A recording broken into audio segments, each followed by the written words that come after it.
Dear viewers अस्सलाम वालेकुम। मां आहियां मुख्तियार अब्बासी। तव्हां ॾिसी रहिया आहियो मुख्तियार अब्बासी MATV। मुख्तियार अब्बासी MATV में मां अव्हां खे ख़ुश आमदीद थो चवां।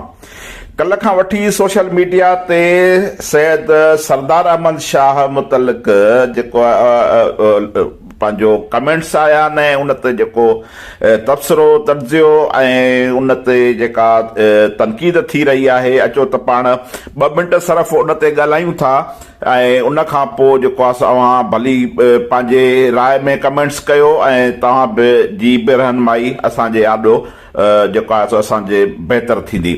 त मां ॻाल्हि कयां थो, मूंखे हिकिड़ो लफ़्ज़ यादि अची वियो आहे, जुमिलो त जॾहिं बि के लफ़्ज़ तव्हांजे ज़बान जे अंदरि आहिनि, मतिलबु तव्हांजे ज़हन जे अंदरि आहिनि, त उन्हनि जा मालिक अव्हां पाण हूंदा आहियो। पर जॾहिं उहे लफ़्ज़ ज़बान खां ॿाहिरि अची वेंदा आहिनि, मतिलबु अवाम जे आॾो ईंदा आहिनि, त उन्हनि लफ़्ज़नि जा मालिक पोइ अव्हां न रहंदा आहियो। उन्हनि लफ़्ज़नि जा मालिक उहो उन वक़्त जो समाज मुआशिरो ऐं अवाम ऐं उहे मतिलबु पोइ उन्हनि लफ़्ज़नि ते वारसी अव्हां जी न रहंदी आहे।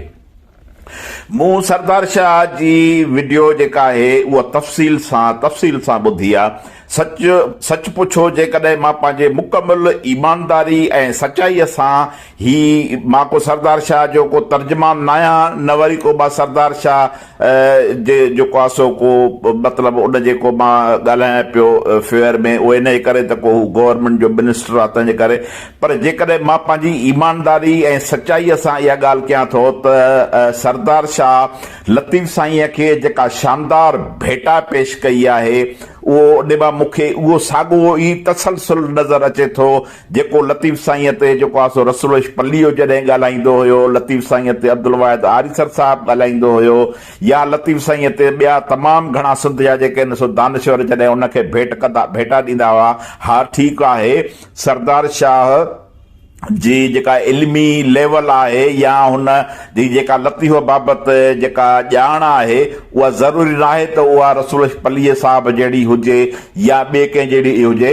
पर सची ॻाल्हि हीअ आहे, जेकॾहिं मूंखां केरु दिलि सां ॻाल्हि पुछे त कल्ह जेका वीडियो मूं लतीफ़ बाबति जेका सरदार शाह जी ॿुधी आहे, उन में मूंखे इहो महसूसु थिए थो त हुन नियतनि इहो लफ़्ज़ इस्तेमालु न कयो आहे। औकात कॾहिं कॾहिं मूं पहिरियों ई ॻाल्हि कई त कॾहिं कॾहिं लफ़्ज़ वाता निकिरी वेंदा आहिनि, त औकात जेको लफ़्ज़ आहे उहो हमेशह नेगेटिव तौरु इस्तेमालु थींदो आहे। त मिसालन, तुंहिंजी कहिड़ी औकात आहे, तुंहिंजी कहिड़ी औकात आहे, माना त ॿिए माना में।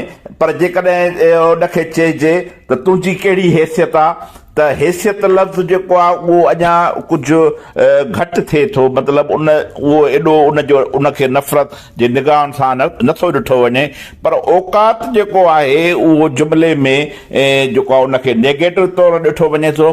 तंहिंजे करे लफ़्ज़नि जी तमामु हिकिड़ी वॾी अहमियत थिए थी। ऐं बाक़ी मूंखे को बि शक कोन्हे को सरदार शाह जे जेका हुन भेटा पेश कई आहे ऐं तमामु घणी हुन तारीफ़ कई आहे, तंहिंजे करे सरदार शाह ते मुंहिंजे नज़र में तनक़ीद एतिरी नथी ठहे जेका उन ते इहे जेका तनक़ीद कई थी वञे। अलबत्ता उन में हिकिड़ा के माण्हू अहिड़ा ज़रूरु आहिनि जेके पॉलिटिकल तज़ाद जे करे, सियासी मुखालफ़त जे करे पोइ उन समूरी शइ खे बहानो बनाए ऐं पोइ सरदार शाह खे टारगेट बनाइनि था। त मूंखे त 80-90% माण्हू जेके आहिनि उहे अहिड़ा नज़र आया आहिनि जिन जा हुन सां सियासी इख़्तिलाफ़ आहिनि।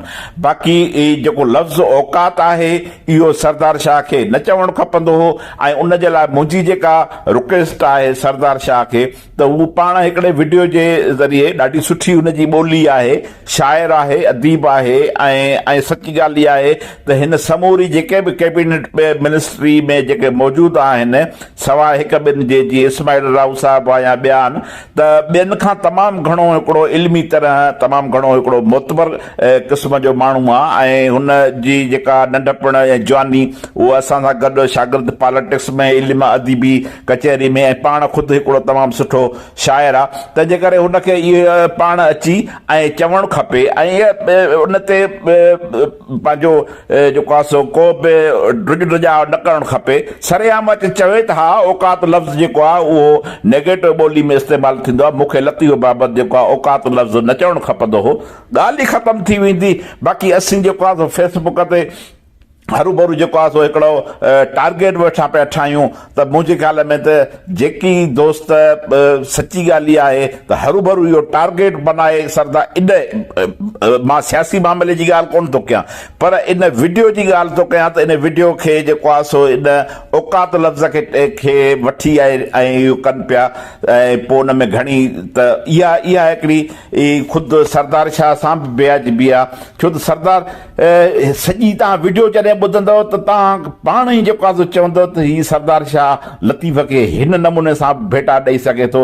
मुंहिंजे पंहिंजे पर्सनल कचहरियुनि में सरदार शाह जेको लतीफ़ बाबति ॻाल्हाईंदो आहे, सच पुछंदा आहियो त मां कंहिं महिल सरदार शाह खे चवंदो आहियां त यार मूंखे महिरबानी करे जामी चांडियो हूंदो आहे, डॉक्टर आकाश अंसारी हूंदो आहे, ॿिया तमामु घणा, त असीं पाण लतीफ़ बाबति सरदार शाह खां ॿुधंदा आहियूं त ही सोचदो ज़ुल्म आहे त को कंहिं माण्हू जे वाता को हिकिड़ो लफ़्ज़ निकिरी थो वञे औकात, ऐं थी सघे थो हुनखे को लफ़्ज़ न मिलियो हुजे, हुन उहो तकड़ में औकात चयो हुजे। हाणे सरदार शाह को रसूल पल्ली जो को अब्दुल वाहिद आरिसर त न आहे न, तंहिंजे करे मुंहिंजे ख़्याल में हीअ एॾी का वॾी ॻाल्हि कोन्हे का।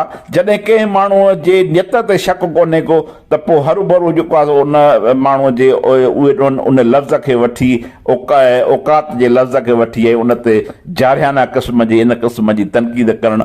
पर के मूं त कॾहिं इलाही कमेंट्स में ॾाढी हिकिड़ी बदख़लाक़ी वारी ॿोली बि जेका आहे सा ॿुधी आहे, यार ईअं न करणु खपे। फेसबुक ईअं न आहे त तव्हां हरू भरू जेको आहे सो उन ते अचे इन क़िस्म जी इहा ॿोली ॻाल्हायो। मां घटि में घटि पंहिंजी हक़ीक़ी तरह सां मां सरदार शाह मां ऐलान चवां थो त सरदार शाह जेको आहे नियतनि लतीफ़ जे लाइ इन वे में नाहे ॻाल्हायो त को मां हुनखे औकात ॾसियां त को नंढड़ो माण्हू मां हुनखे लफ़्ज़ न मिली सघियो आहे। बाक़ी लतीफ़ मुतलिक़ जेको हुन ॻाल्हायो आहे, भला पोरियत हुजणु, कपिड़े ठाहींदड़ जो हुजणु या ग़रीब जो हुजणु, लतीफ़ त ग़रीबनि जो शाइर आहे यार, लतीफ़ त मज़लूमनि जो शाइर आहे, लतीफ़ थरियुनि जो शाइर आहे, लतीफ़ उन्हनि समूरनि मिसकिन माण्हुनि जो शाइर आहे। मुंहिंजे ख़्याल में त जेकॾहिं लतीफ़ खे पोरियत चइजे ऐं पोरियत जो पुटु चइजे त इन खां वधीक लतीफ़ खे ॿियो को बि ख़िराजे तहसीन कोन्हे। मां चवां थो ऐलान चवां थो त लतीफ़ हिकु पोरियत जो पुटु हो, लतीफ़ पाण हिकिड़ो पोरियत हुयो, लतीफ़ पाण हिकिड़ो पोरियत ऐं इंसान दोस्त हुयो। पोरियत हुजणु को ख़राबु ॻाल्हि आहे छा? हा बिल्कुलु, लतीफ़ जेको आहे तमामु उन वक़्त जे बादशाहनि मंझां कोन हुयो, लतीफ़ उन वक़्त के वॾनि अरबपति ऐं करोड़पति फैमिलियुनि मां कोन हुयो, हिकिड़ो फ़क़ीर क़िस्म जो इंसानु हो। उहो वतंदो हो जंहिंसां 50 फ़क़ीर गॾु हूंदा हुआ, वतंदो हो सॼे दुनिया में हलंदो, चपे चपे ते घुमंदो वतंदो, ऐं हुन जूं जेकी बि समूरियूं कचहरियूं हूंदियूं हुयूं उहे उन समूरनि पोरियत माण्हुनि सां हूंदियूं हुयूं। उन में पंहिंजो लतीफ़ सौंसदो चयो आहे, जे हा से ते हा मूं मारू मञा, मूं जेॾियूं मलीर में चूंडनि मोक में हा, अड़े हथ में आस ई हा त कॾहिं केराईंदियूं कोट जे हा से ते हा। ही जेके बि माण्हू आहिनि इहे जहिड़ा बि आहिनि तहिड़ा बि आहिनि, इहे मुंहिंजा आहिनि। तंहिंजे करे लतीफ़ मिसकीन माण्हुनि जो शाइर आहे, पोरियतनि जो शाइर आहे, पाण बि पोरियत हो ऐं पाण बि पोरियतनि जो ई सरवाण आहे। महिरबानी, थैंक यू, ख़ुदा हाफ़िज़।